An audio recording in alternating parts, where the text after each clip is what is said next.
política comercial, relacionada con la apertura y la integración económica, y la política de competencia son instrumentos esenciales para el funcionamiento de la economía de mercado. La rivalidad es intrínseca al mercado, como nos adelantaba Adam Smith hace ya 241 años, cuando decía: no es la benevolencia del carnicero, del cervecero o del panadero la que nos procura el alimento, sino la consideración de su propio interés. No invocamos sus sentimientos humanitarios, sino su egoísmo, ni le hablamos de nuestras necesidades, sino de sus ventajas. Son los mercados competitivos o contestables los que ayudan a establecer precios eficientes.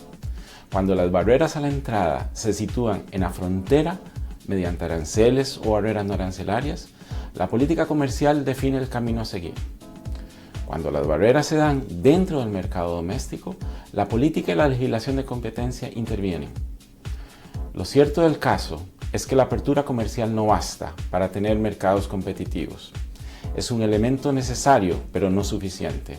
Hay que asegurarse además que el mercado doméstico no tenga mayores barreras de entrada y que los agentes económicos compitan agresivamente.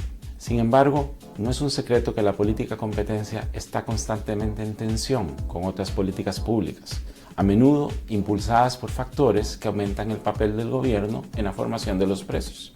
La política industrial, la política agrícola que favorece la soberanía alimentaria, la política para regresar a los modelos de empresas estatales, las políticas de pymes, las políticas de subsidios estatales, la protección a la propiedad intelectual y la innovación, la política de adquisiciones públicas y la política comercial misma, entre otras.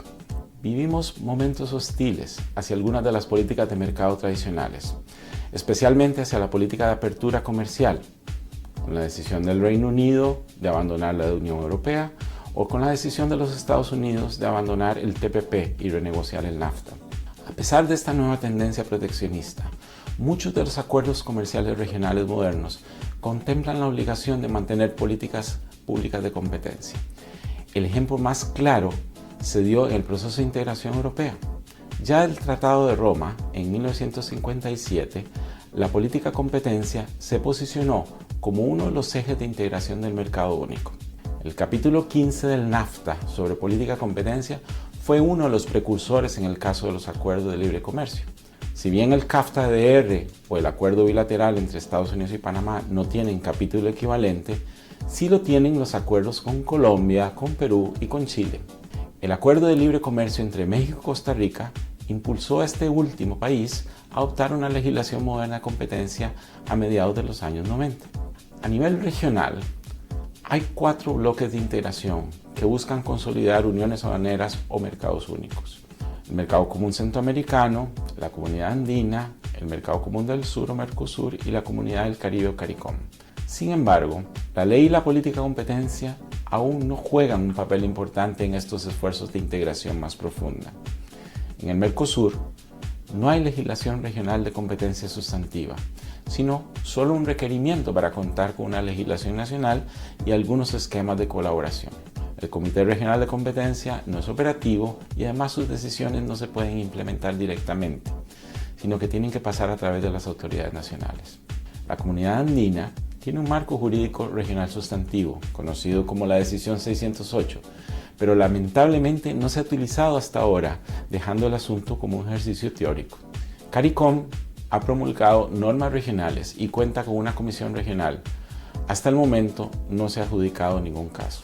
Los países centroamericanos han prácticamente completado su unión aduanera, pero no tienen normas regionales en materia de competencia. Las autoridades de competencia han formado un grupo de trabajo que han completado un proyecto regional que será revisado en breve por los organismos pertinentes, tanto regionales como nacionales, encargados del proceso de integración en esta región. En estos momentos, solo Guatemala y Belice carecen de legislación específica en materia de competencia en América Latina. En el Caribe, la situación es más heterogénea. Haití, Surinam y los países de la Organización de Estados del Caribe Oriental no han promulgado legislación regional o subregional alguna. Sin embargo, todos, a excepción de Haití, están trabajando actualmente en la elaboración de borradores.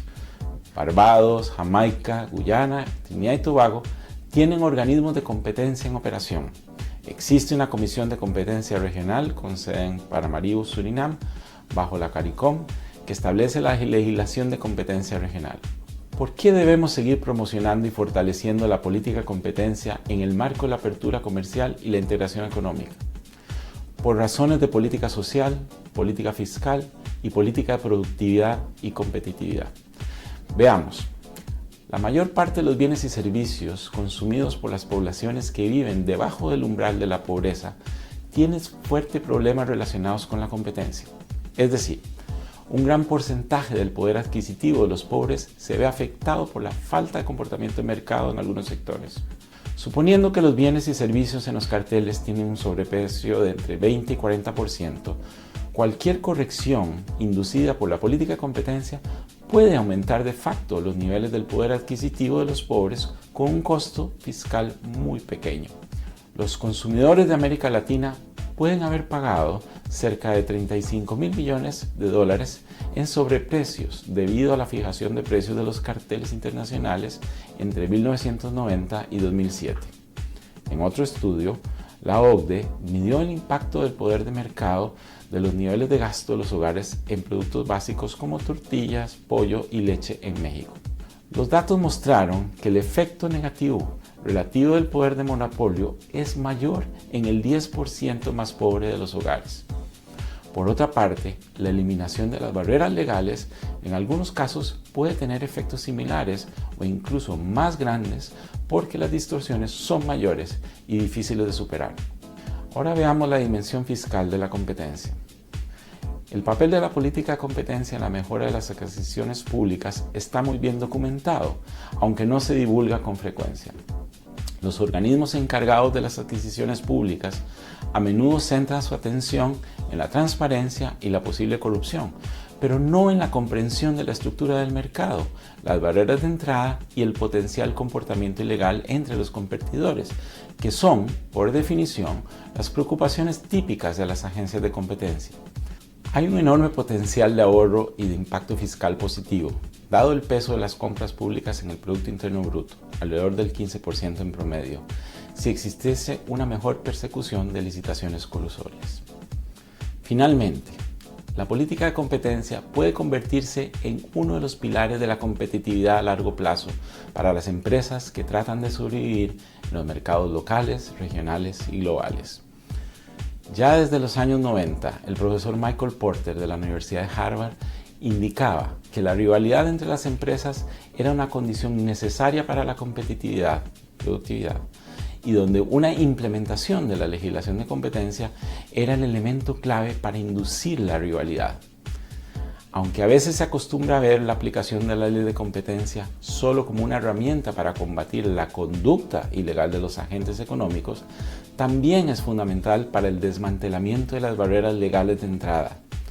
La entrada se ha identificado como uno de los elementos esenciales de la competencia. Inducir la rivalidad en los mercados, especialmente en los sectores regulados, ha demostrado ser un ejercicio de enormes proporciones en América Latina. Sin rivalidad no hay productividad y sin productividad no hay crecimiento económico sostenible y aumento en el bienestar de los ciudadanos, meta última de las políticas públicas.